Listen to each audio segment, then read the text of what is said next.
پاکستان میں بھی 8 مولوی قبضہ چھوڑے، میں ہزاروں اسٹوڈنٹس ایسے دے سکتا ہوں جو ان سے بہتر جمعہ پڑھا سکتے ہیں اور فی سبیل اللہ پڑھائیں گے۔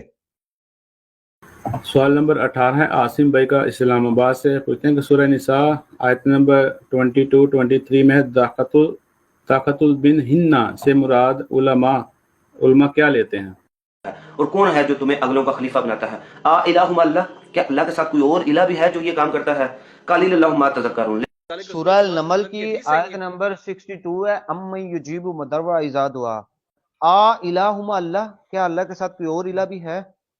قلیل اللہ ما تذکرون۔ آپ عربی پڑھے نا؟ نہیں، قرآن کے اندر مجھے دکھائے نا کہ ان کے بیٹے ان کے یہ دیکھیں، ابھی دکھا دے، میں یہ ہے یجعلکم خلفاء الارض۔ شاہد اور حماد چیمہ مرزے کے انتہائی خاص شاگرد ہیں، یہ جمعہ پڑھائیں گے تو اسی طرح پڑھائیں گے۔ شاہد نے دخلتم بہنہ کو پڑھا تحت البنہنہ، اور حماد چیمہ نے وہ آیت جو مرزا بھی اکثر پڑھتا ہے، اس کے شاگرد بھی، خود حماد چیمہ بھی اکثر پڑھتا ہے، ایک آیت پڑھتے ہوئے کتنی غلطیاں کی ہیں۔ ایک عام حافظ بھی سنے گا تو کانوں کو ہاتھ لگائے گا۔ تو جمعہ پڑھانے کے لیے تیار ہونا اور مفت تیار ہونا یہ تو بعد کی بات ہے۔